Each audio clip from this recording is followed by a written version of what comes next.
오늘서부터는 이제 죄가 우리를 지배하지 못하는 이유, 그 이유에 대해서 성경은 우리가 법 아래 있지 않고 율법 아래 있기 때문이다. 그렇게 설명을 하고 있죠. 그래서 우리가 법 아래 있지 아니하고 법 아래 있지 아니하고 은혜 아래 있기 때문이다라고 말하죠. 그래서 그러면 은혜 아래 있는 것이 왜 죄가 우리를 주관하지 못하는 이유가 되느냐?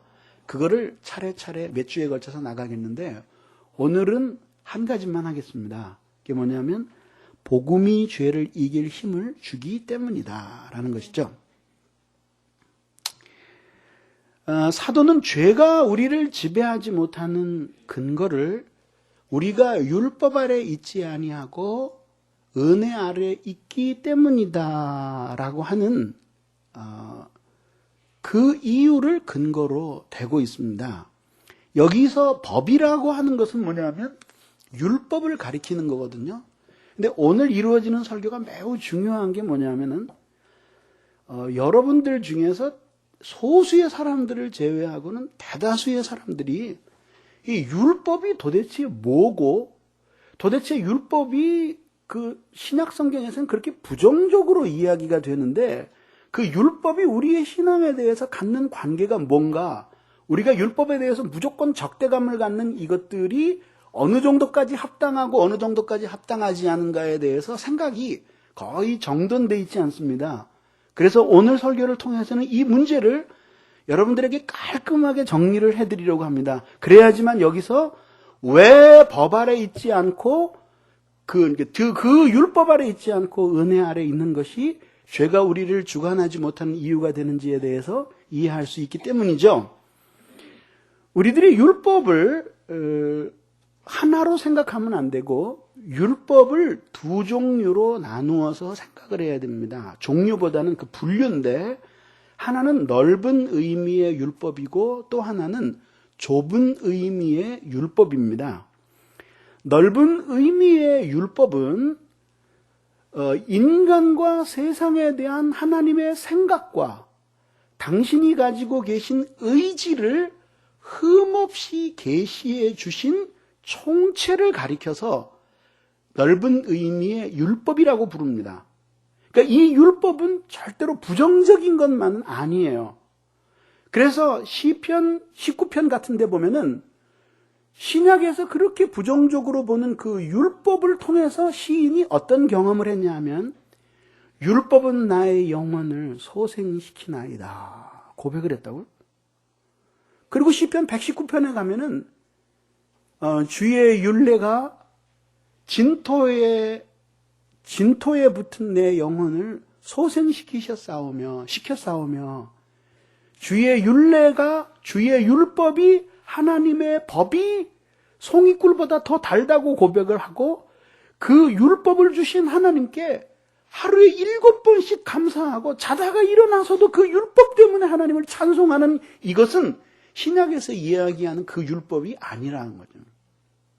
그래서 인간에 대해서 하나님이 가지고 계신 생각과 그리고 인간이 하나님에 대해서 가지고 계신 의지적인 뜻들을 아주 깨끗하고 투명하게 계시해 주신 그 총체를 가리키는 것이 넓은 의미의 율법인데 그 율법 속에는 하나님의 약속도 포함되어 있고 그 율법이 은혜의 도구로 작용을 해서 아까 말씀드린 바와 같이 구약시대의 성도들에게 아주 놀라운 은혜를 제공하기도 하고 그 율법 때문에 낭망해서 거의 더 이상 살 수 없을 정도로 진토에 떨어진 시인들의 영혼이 은혜로 소생되는 경험을 하기도 했다라고 하는 것이죠.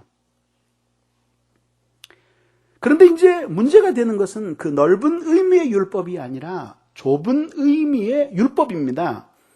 그 좁은 의미의 율법은 뭐냐 하면 구약에서 완전한 복종을 위해서 인간들에게 주어진 하나님의 규칙을 뜻해요.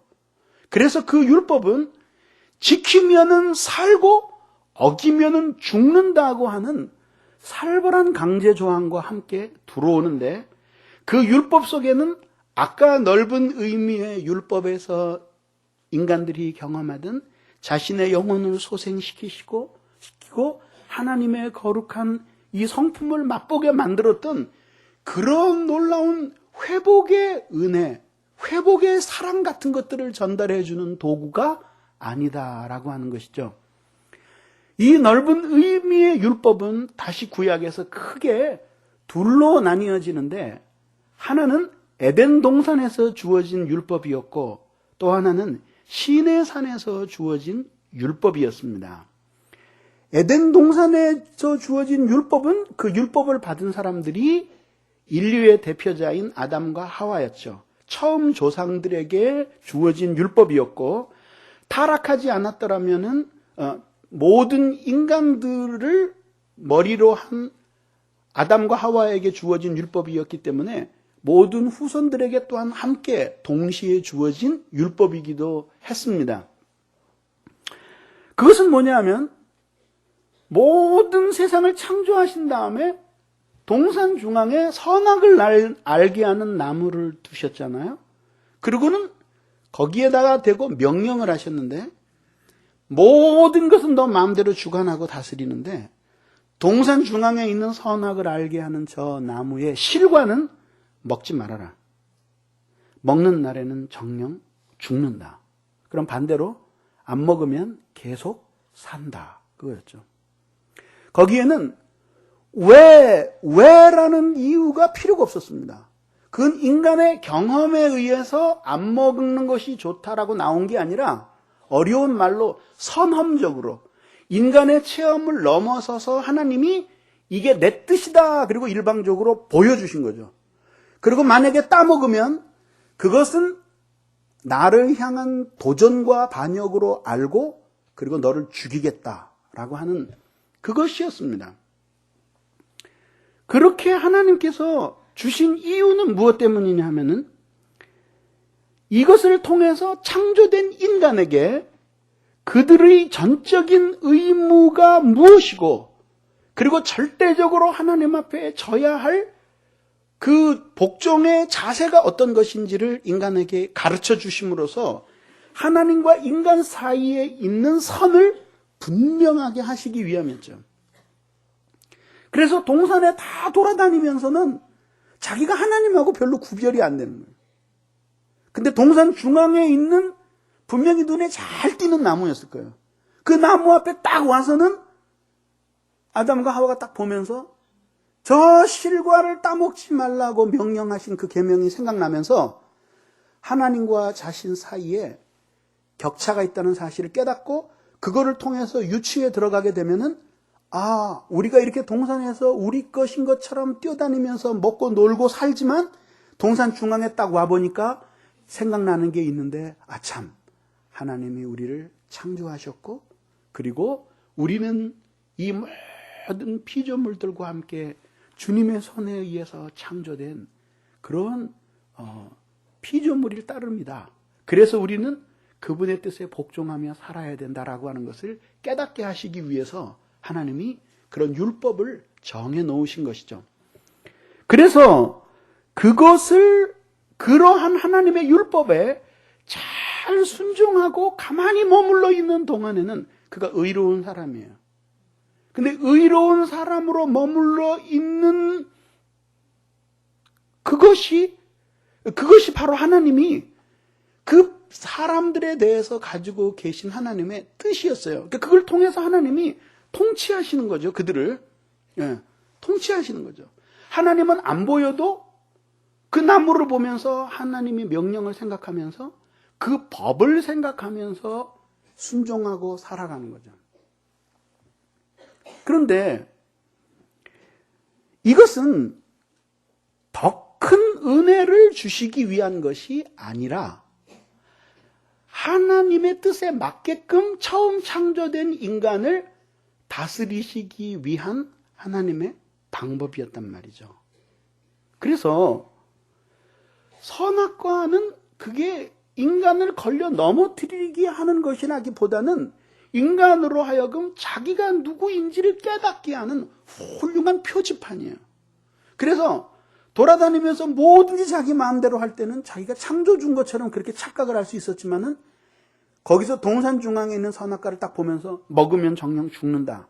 안 먹으면 넌 계속 산다. 그걸 확인하면서 아, 맞아. 하나님은 날 창조하신 분이고 나는 그의 피조물이야. 그리고 다시 선악과 없는 곳에 가서 주님의 명령을 따라서 생육하고 번성하고 주님이 창조해 주신 이 아름다운 세계를 다스리고 그렇게 가꾸면서 살아가도록 그렇게 하는 역할을 하게 하려고 하나님이 그 율법을 만들어 놓으신 거죠.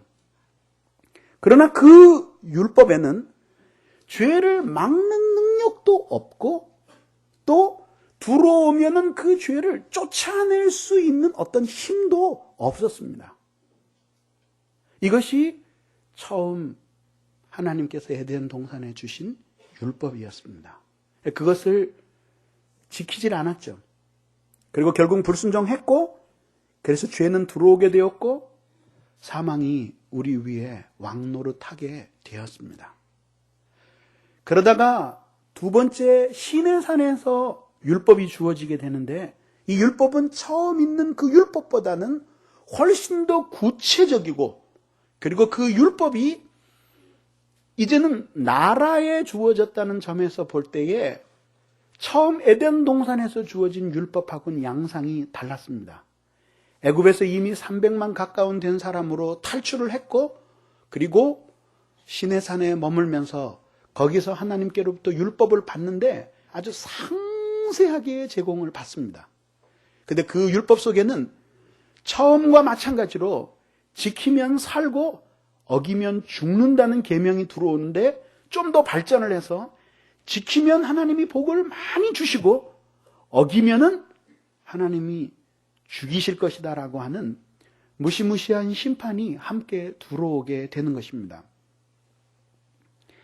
그래서 이 율법은 이제 이스라엘 백성과 그리고 이스라엘 백성과 함께 탈출한 많은 이방의 족속들에게 함께 주어지게 됩니다. 그래서 거기서 육적 이스라엘을 모두 묶고 또 신앙을 통해서 이스라엘 백성들에게 들어온 다른 족속까지 모두 묶어서 이제 이스라엘을 하나로 통합하면서 그 율법을 받고 신앙을 고백하고 할례를 받는 것을 통해서 이스라엘 백성이라는 정체성을 갖게끔 만드시는 거죠. 그런데 여전히 이 율법이 주어졌지만 죄를 파괴하는 하나님의 은혜나 죄를 대항할 수 있는 능력을 그 율법 속에 주시지는 않았다라고 하는 것이죠. 그런데 에덴 동산에서 주셨던 율법에는 없었던 새로운 목적을 시내산에서 주신 율법에서 하나님이 추가를 하시는데 그게 뭐냐 하면은 인간으로 하여금 하나님께서 그들에게 하시는 말씀을 지키게 하고 그래서 결국은 그리스도께로 그들을 인도하고자 하는 목적이 추가가 되는 것이죠. 율법의 유익은 우선 율법을 통해서 죄를 알게 된다는 것이죠. 그래서 율법의 빛이 비치면 죄인지도 모르고 행했던 사람들이 그 율법의 빛을 보면서 아, 이거 죄구나 라는 걸 깨닫습니다. 그러나 율법 속에는 그 죄를 미워하고 그 죄를 이길 수 있는 어떤 힘은 안 준다는 거죠. 단지 율법이 죄 지은 사람에게 빛을 비춰서 네가 지금 하고 있는 것이 죄다 이걸 느끼게 만들고 그 다음에 그거를 판단하게 하고 그 다음에 그것을 심판하고 책망하고 그래서 넌 이런 죄를 지었기 때문에 반드시 하나님 앞에 심판을 당한다. 이렇게 그를 정죄해버리는 거죠. 그래서 결국은 그렇게 되게 되면 그 죄의 문제를 해결해야 되는데 이제 죄라는 것도 알았고 그리고 그 죄가 잘못됐다는 것도 알았고 근데 죄를 지으면 하나님이 싫어하신다는 것도 알았고 얼마나 엄중한 심판이 약속되어 있는가 하는 것도 알았는데 이미 죄 가운데로 들어오게 되니까 자신의 힘으로 그 죄를 떨쳐버릴 수가 없는 거야. 그래서 무언가 하나님이 자기를 이 죄에서 건져주시지 않으면 안 되겠다라고 하는 그 절대적인 갈망을 가질 수밖에 없게끔 하나님이 그렇게 만드시려고 율법을 주신 거죠. 그런 갈망을 하나님이 성취하실 수 있는 길을 열어주셨는데 그게 뭐냐 하면은 제사였어요. 제사. 그러니까 뭐냐 하면 죄를 지은 모든 사람들이 전체적으로 하나님을 버린 건 아니거든요. 그렇죠? 그래 한두 가지 죄를 지었어도 하나님 없이 살 수 없다는 고백이 하나님의 백성들에게 있잖아요. 그런데 한두 가지 죄를 지었던 수만 가지 죄를 지었든지 간에 어쨌든지 간에 죄 있는 자로서는 그 율법의 요구가 그 심판 때문에, 율법이 제시하고 있는 심판 때문에 그 하나님을 배울 수 있는 특권이 박탈되는 거, 하나님을 만날 수가 없는 거죠.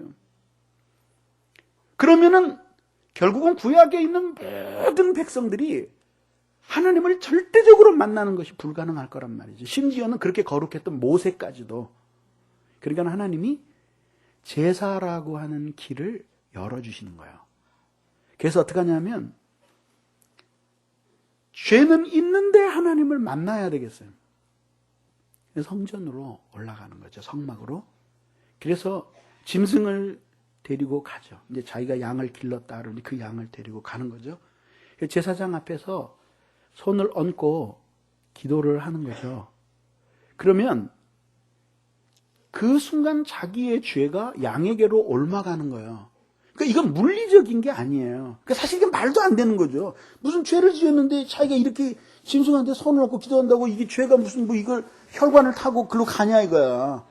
에?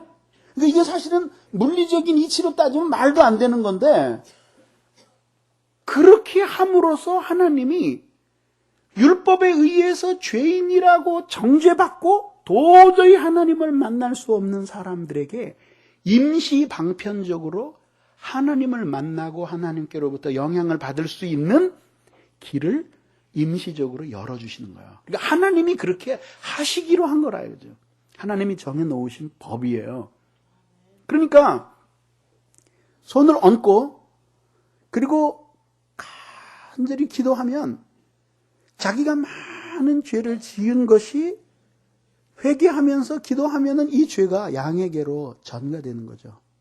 그럼 일시적으로 그러면은 논리적으로 볼 때 이 양은 죄를 짊어진 죄 지은 피조물이 되는 거 아니에요.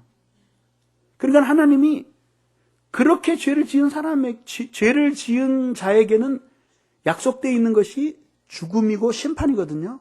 그러니까 거기에서 무참한 죽음이 가해지는 거야. 그래서 하얀 털에 둘러싸인 그 양이 조금 아까까지는 자유롭고 그리고 그 양이 주인을 알아보는데 그 기도하는 한 그 후에 그에게 이 죽음이 가해지면서 그 죄인이 보는 눈앞에서 자기를 알아보는 그 양이 무참하게 죽음을 당하고 이 진홍빛의 그 붉은 피가 그 하얀 양털 위에 확 번지는 거예요.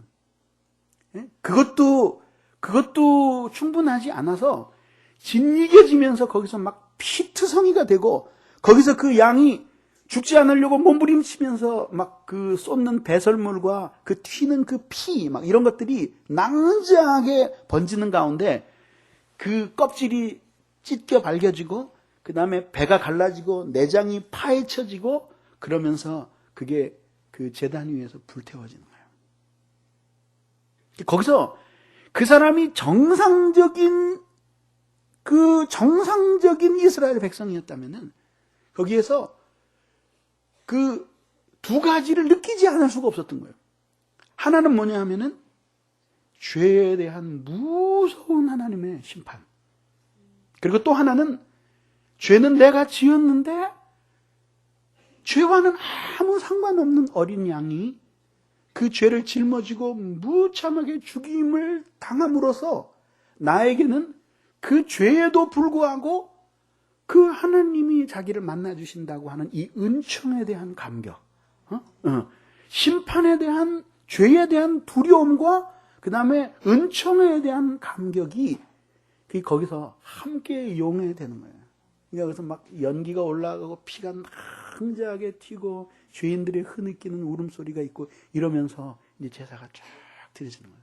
거기서 하나님이 이제 그 인간을 잠시 만나주시는 거예요. 그런 과정들이 있었는데 그때는 잠시 하나님과 교통하는데 그 제사가 끝나고 나면 하나님이 잠시 죄가 없는 사람이라고 여겨주셨을 뿐이지 그들 속에는 죄를 이길 힘이 율법 안에 없었기 때문에 잠시 하나님과 교통했지만 여전히 그 죄가 남아있었기 때문에 다시 죄를 짓게 되죠. 하늘문은 닫히고 다시 하나님과 교통할 수 없는 사람이 되는 거죠. 이런 일들이 이스라엘의 역사 속에서 반복되면서 그들은 뭘 배웠냐 하면은 이렇게 잠시 우리의 죄를 위해서 양이 대신 죽고 순간적으로 하나님과 교통할 수 있는 길이 열리는데 언젠가는 하나님이 우리의 죄를 임시적으로가 아니라 영원히 담당할 누군가를 보내실 것이며 그래서 그 희생을 통해서 한번 열렸다 닫혀지는 것이 아니라 영원히 열린 가운데 그 하나님과 교제하면서 살 그런 은혜를 주실 것이라고 하는 신앙을 가지고 있는 사람들은 구약에도 구원을 받았던 것이에요. 그리고 그것이 결국은 예수 그리스도에 대한 갈망으로 이어진 것이다 이거죠.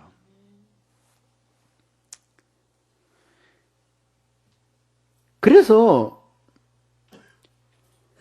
결국 율법을 마음을 다해서 잘 지키고 그 속에서 제사를 통해서 잠시적으로 하나님과 교제하는 기쁨을 누린 율법에 신실했던 많은 사람들은 절대로 그 율법에 만족할 수 없었고 그 율법을 통해서 정죄되고 심판받고 저주받음으로써 우리 주 예수 그리스도를 간절히 필요로 하는 신앙을 갖게 되었던 거죠. 그래서 신약 성경은 이 율법을 몽학 선생이라고 비유를 하는 거예요. 몽학 선생은 뭐냐면은 서양 영화에 옛날 영화에 보면은 신부는 종이야. 근데 종들 중에도 허드렛 일을 하는 종이 있지만 글도 좀 읽을 줄 알고 제법 사람 구실을 하는 종이 있잖아요. 그리고 주인의 가정을 너무 사랑하고 주인께 충성하는 종이기 때문에 그 중에 신뢰할 수 있을 만한 늙은 종 하나를 택해서 얘야 너는 우리 아들을 제 학교 데려다 주고 오는 그 일을 네가 좀 해라. 그러면 그 종은 마부는 같은 종인데도 마부가 이 종으로서 말을 끌고 가면 이 몽학 선생인 종은 도련님 옆에 타고 가는 거예요. 그래서 종인데도 마치 자기 자식을 다루듯 하는 거예요. 도련님, 제 말 잘 들으세요. 지난주에는 도련님 공부 시간에 말썽 피웠다고 선생님한테 연락이 왔습니다. 오늘 또 그렇게 장난치실 거예요? 안 그렇게. 오늘 선생님이 말씀하실 때 잘 듣고 숙제도 제대로 받아 적어 가지고 그렇게 꼭 모범적으로 공부하다가 오셔야 됩니다. 아셨죠? 알았어. 그리고 보내주고 데리고 오고 하는 종 선생이에요. 그래서 뭐 글도 조금 가르쳐주고. 그런데 그 몽학 선생은 비록 선생의 위치에 있어서 그에게 뭔가 이렇게 우세하게 뭘 해주는 것 같지만 그건 임시적이야. 그냥 이 아이가 다 커서 이제 학교 가서 뭐 말썽 부릴 일도 없고 이제 아주 성장한 아이가 됐어. 그럼 그 몽학 선생 필요 없죠. 예?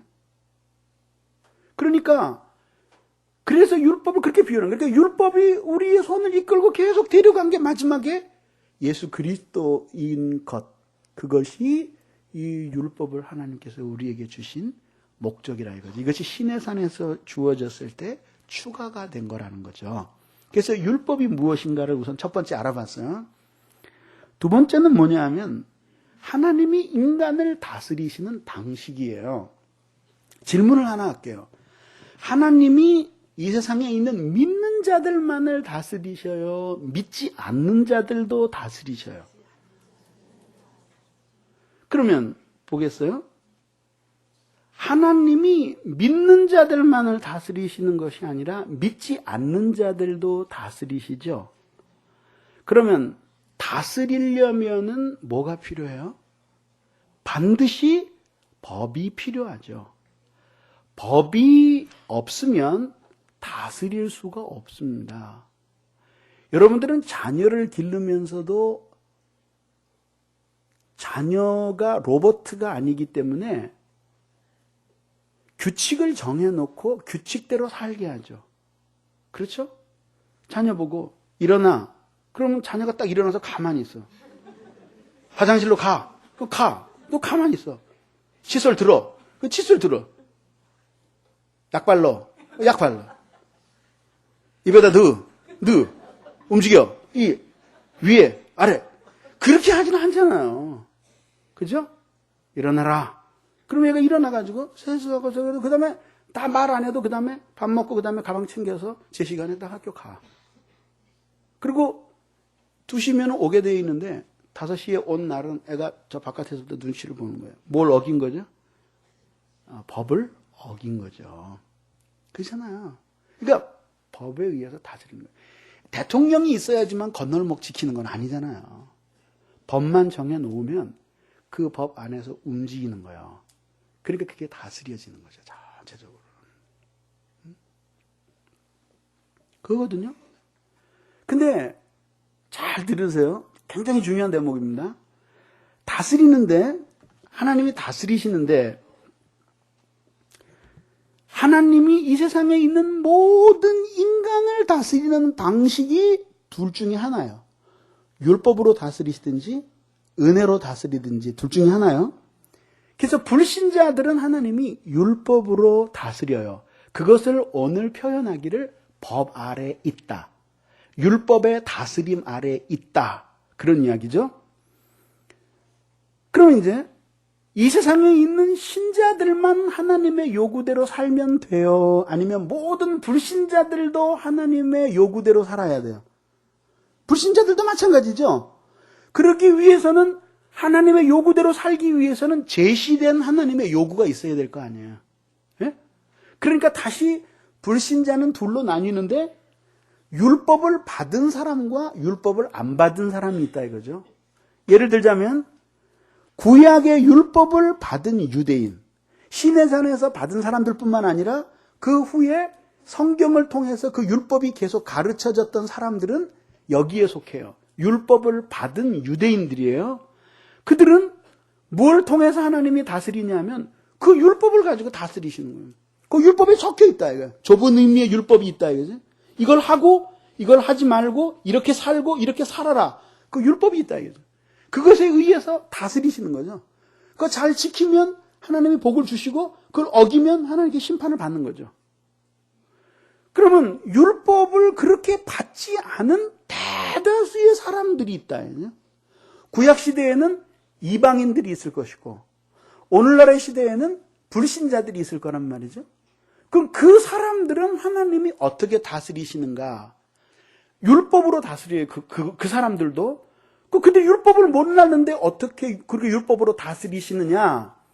율법이 두 가지인데 하나는 시내산에서 하나님께서 불러주신 그 율법이고 성경에 들어있는 율법이고 또 하나는 그런 율법이 아니라 사람의 마음속에 새겨놓으신 율법이에요. 그러면 뭘 새겨놨다는 건가? 그러면 이제부터 증명을 하겠습니다. 보십시오. 밥을 먹는데 우리나라에서 밥 먹을 때 밥그릇을 이렇게 들고 숟갈로 퍼먹으면 채신머리 없다 그래가지고 욕 먹습니다. 너 맨날 밥 빌어먹을 놈이다. 그리고 욕을 먹어요. 잔소리를 많이 들었습니다. 자라면서. 그래서 그리고 그 밥상에 얼굴을 파묻고 밥주발에다가 이불 대고 밥을 먹는 것도 그건 우리나라에서는 그렇게 좋아하는 식사 습관이 아닙니다. 어떻게 하냐면 밥을 퍼서 이 몸은 움직이지 말고 어떻게 채신머리 없이 몸이 밥을 따라가냐. 이게 가만히 있고 퍼서 이게 들어와라. 이게 사실 보통 불편한 게 아니에요. 국 같은 건 말이죠. 이게 퍼는데 이게 참 보통 그렇지 않다. 군인들은 또 뭐 이렇게 해서 이렇게 먹기도 하잖아요. 직각으로. 근데 일본은 문화가 달라. 그래서 이걸 내놓고 이렇게 먹으면 식은방지다 그래요. 아주 실례입니다. 반드시 오른손으로 이거를 들고 그리고 입 가까운 곳에다 대고 우동이나 이 밥을 이렇게 먹게 돼 있어요.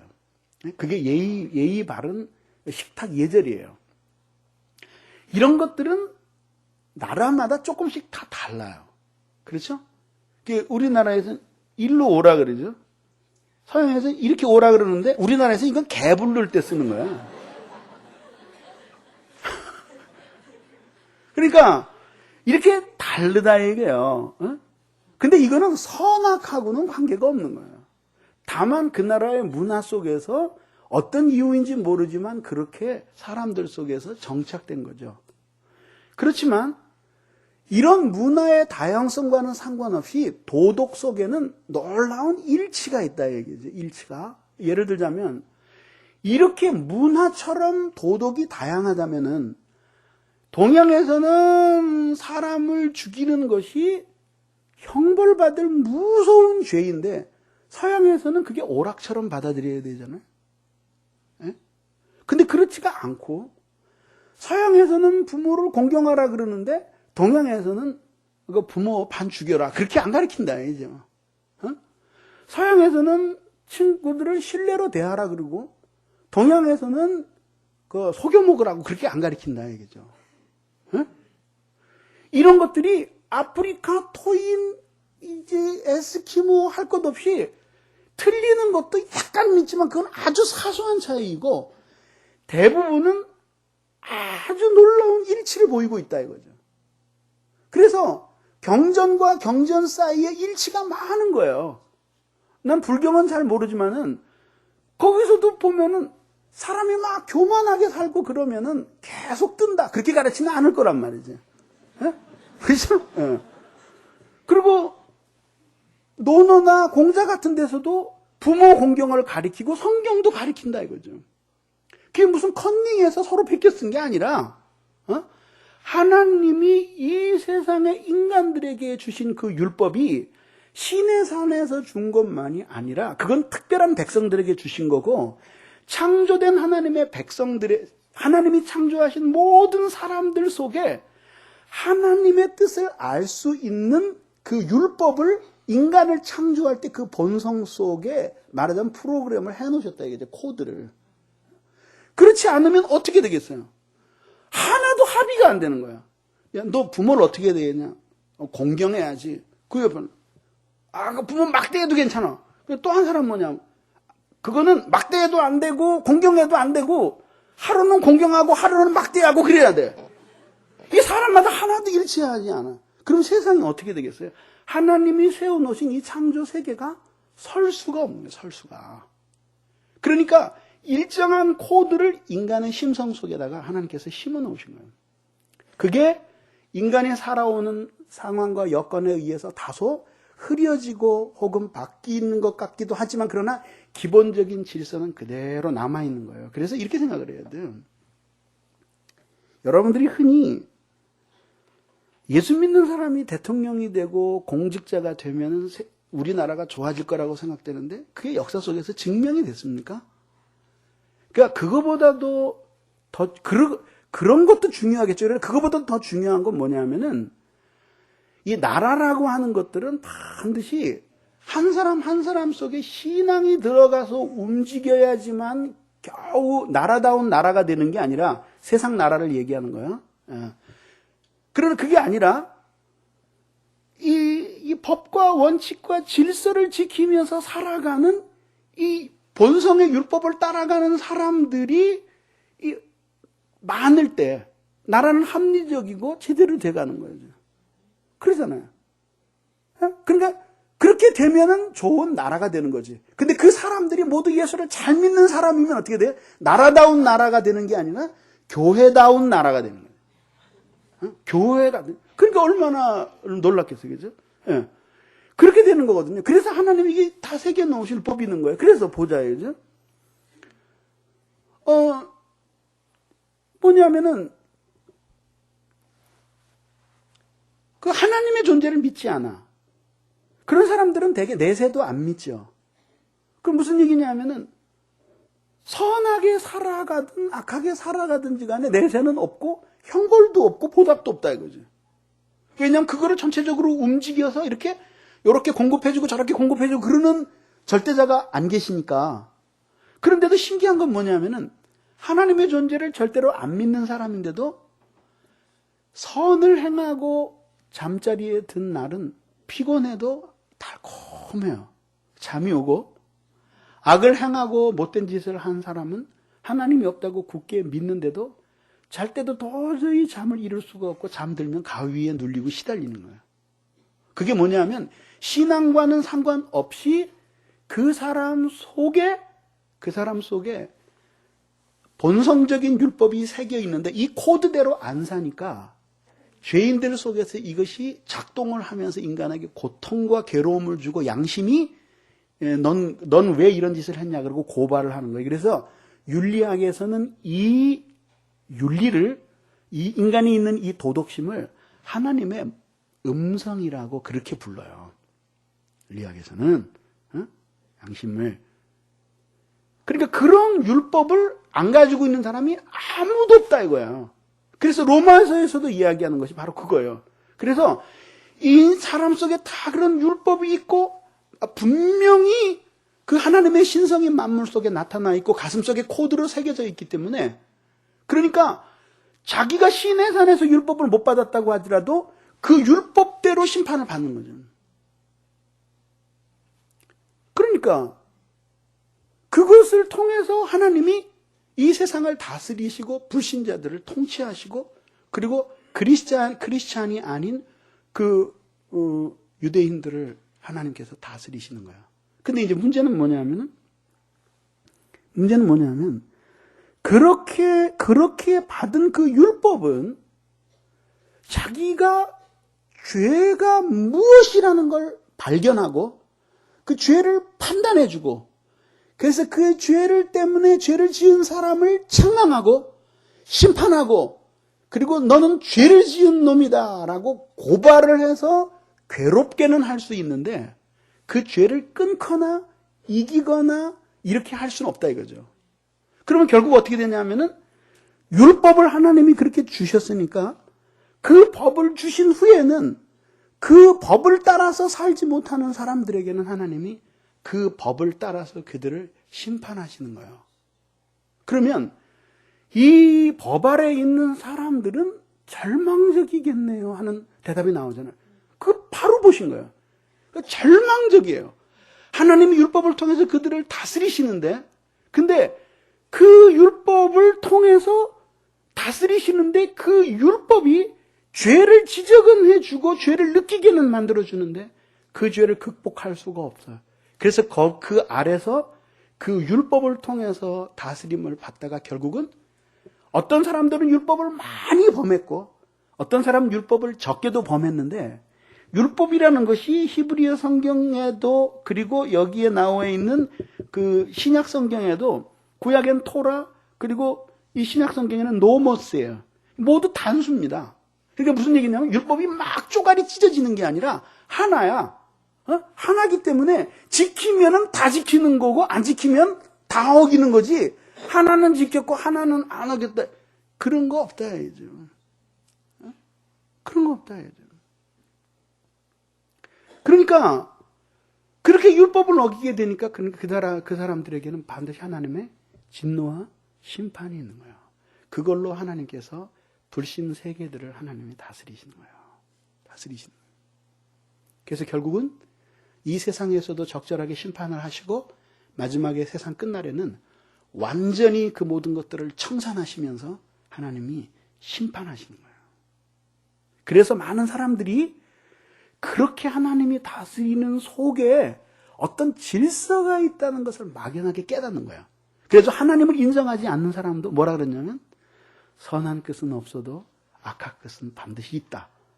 그리고 악인은 반드시 멸망하고 그리고 의롭게 사는 사람들은 하늘도 돌아본다라고 하는 완전히 맞지는 않지만은 그런 질서들을 그 하나님의 율법에 의한 다스림 속에서 발견을 하는 거예요. 그러니까 그 율법 아래에 있는 사람들에게는 아무 희망이 없죠. 그러니까 우리가 죄가 너희를 주관치 못한다. 왜냐하면 너희가 법 아래 있지 않기 때문이다라고 하는 이유는 바로 이것 때문이에요. 만약에 너희가 법 아래 있다면 틀림없이 죄가 너희를 주관할 것이고, 주관할 것이고, shall be master. 죄가 너희의 주인이 될 거다. 그런데 너희는 그런 식으로 법 아래 있는 사람들이 아니다.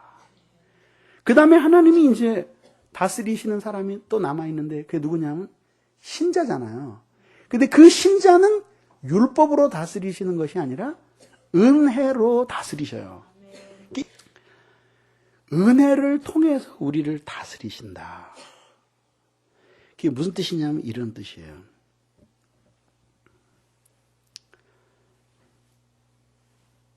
(5월달만) 되면은 가정의 달 설교를 하잖아요. 그때 사실은 많은 지체들이 하나님을 만납니다. 그래서 계속 설교를 하는데 내용이 거의 비슷하지만은 그 중에 어느 지체의 고백이에요. 그게 뭐냐면은 아버지를 그렇게 미워하는 거야. 근데 왜냐하면 아버지가 어린 시절에 그렇게 집에서 이 엄마를 때리고 폭력을 행사하고 이런 거예요. 그러니까 그 아버지에 대한 미움이 항상 이 마음속에 있는 거예요. 그러면 율법에 의하면 그 부모를 공경하게 돼 있죠. 부모를 공경하면 내가 이 땅에서 잘 되고 장수하리라고 하는 놀라운 약속이 주어지잖아요. 그래서 약속이 있는 첫 계명이란 말이죠. 그럼 그걸 뒤집으면은, 그 율법은 가끔 뒤집어 볼 필요가 있거든요. 그럼 너희 부모를 공경하지 않고 반대로 미워하면 그 어떻게 되는 거예요? 이 땅에서 되는 일이 없고 곧 죽을 것이다. 그 얘기거든요. 요즘 말로 실감나게 표현한다면 네가 부모를 미워하면 이 땅에서 뭘 해도 되는 일이 없을 거고 너는 객사하거나 젊은 날에 암으로 죽거나 교통사고가 나서 사망할 거다. 그런 얘기거든요. 그러면 율법을 통해서 그렇게 제시를 받을 때 겁나죠. 자기는 이 땅에서 잘 되고 싶지 하는 일마다 되는 일이 없어서 깡통 차고 싶지 않고 두 번째로 자기도 좀 오래 살고 싶지 길거리에서 비명 행사하고 싶은 마음은 없어요. 근데 부모를 계속하면 하나님이 그렇게 다루신다는 거예요. 겁나죠? 그래서 부모를 다시 사랑할 수 있어요, 없어요? 안 되는 거예요. 가책은 계속 받는데 그 부모를 그러니까 미워하는 사람들은요, 미워할 수밖에 없는 거예요. 그러니까 그들도 굉장히 불쌍한 사람들이에요. 미워할 수밖에 없는 거예요. 그거 그렇게 단순하게 미워하는 사람들을 욕하지만 말라요. 그 미워할 수밖에 없는 거예요. 근데 그 지체의 고백이 그거예요. 그 문제가 사실은 어린 시절부터 자기의 가장 커다란 문제였다는 거예요.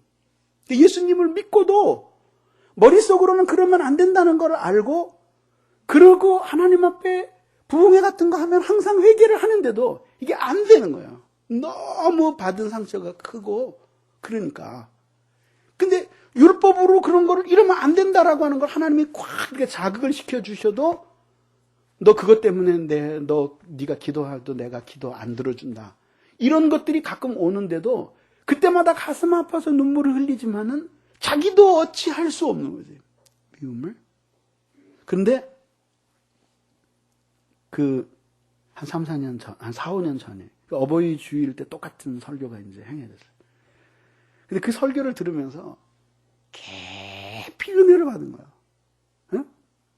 그러니까 그 설교를 들으면서 깨달았는데 뭘 깨달았냐면은 이런 생각이 들더라는 거지. 나는 이렇게 우리 아버지를 용서하는 게 힘이 든데 하나님은 어떻게 날 용서하셨을까? 응?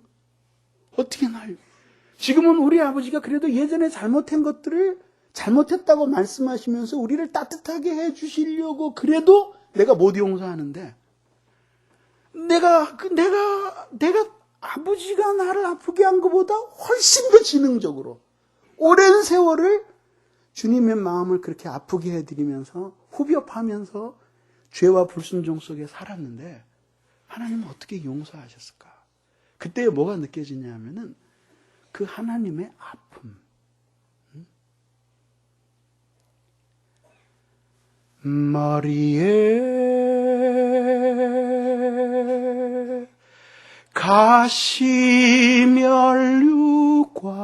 가시면류관 어예 쓰셨는가 채찍에 피 흘리심은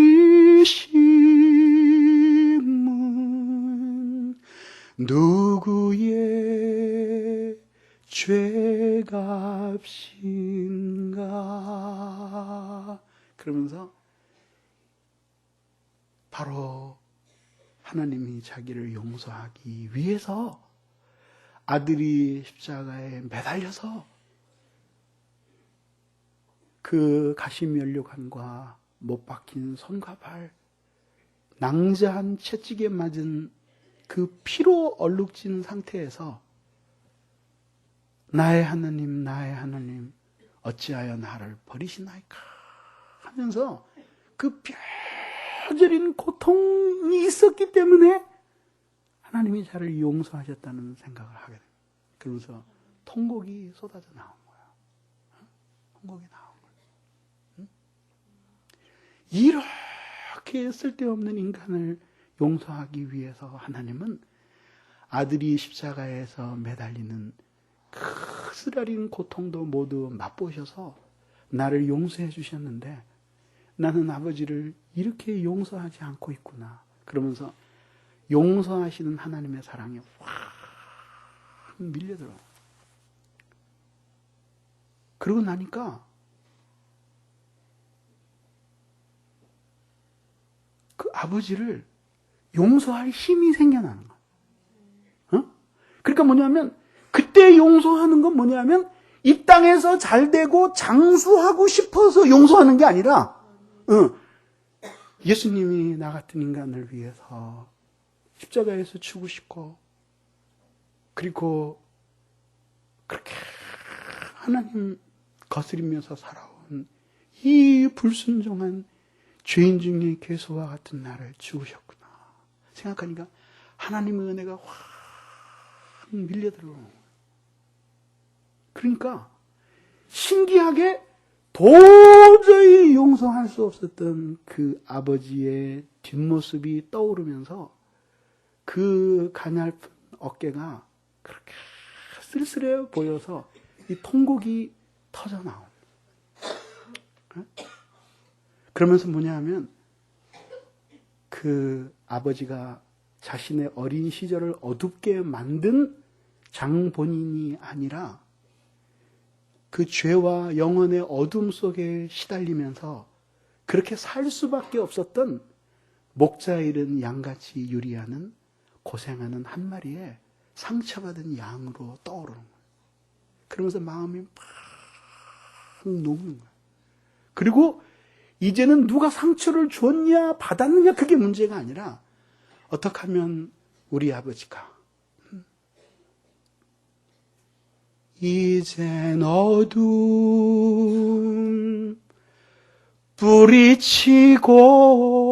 뿌리치고 빛 가운데 살겠네. 그렇게 이 찬란한 은혜의 빛 아래서 이전의 모든 상처를 용서하고 그래서 그 아버지를 사랑하고 사랑받으며 그렇게 살 수 있을까? 그러면서 용서가 되는 거예요. 하나님이 그렇게 우리 속에 주시는 그 은혜를 가지고 우리를 다스려 나가시는 거예요. 그러니 이 두 차이를 한번 비교해 보라 이거죠. 그러니까 우리는 노예와 같이 율법의 심판이 무서워서 복종하는 그런 사람들이 아니라, 그러니까 하나님이 자기의 백성들을 통치하기 위해서는 그 하나님의 은혜가 거의 유일한 방편이에요. 그러니까 하나님이 얼마나 자기의 백성들에게 이 은혜를 물붓듯 쏟아 부어주시기를 원하겠느냐 이거죠. 아니 왜 그 은혜로운 복음의 빛을 설교를 듣고 힘이 빠지느냐고. 그리고 살 희망이 떨어지느냐. 도대체 여러분들은 어디에 있는 사람들이?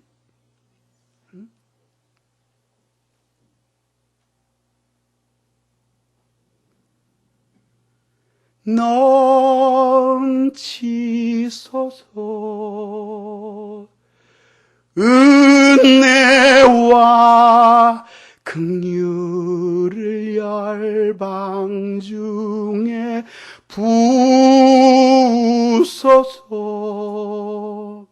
하나님이 간절히 원하시는 것은 그 배에서 솟아나도록 생수의 강이 넘쳐나는 것처럼 여러분 모두에게 그렇게 감당할 수 없는 은혜와 긍휼을 쏟아 부어 주시기를 원하는. 왜? 그렇게 함으로써 당신이 우리를 통치하실 수 있기 때문에 다스려 나가시는 거예요. 그리고 그렇게 받은 은혜를 통해서 하나님이 참으로 인간을 이 세상에 만들어 놓으셨을 때 그렇게 살기 원했던 목적, 죄로 말미암아 잠시 좌절된 것 같았던 그 목적을 따라서 다시 살 수 있도록 만들어주시는 유일한 길이기 때문에 하나님이 그 백성들에게 그런 은혜를 물붓듯 부어주십니다.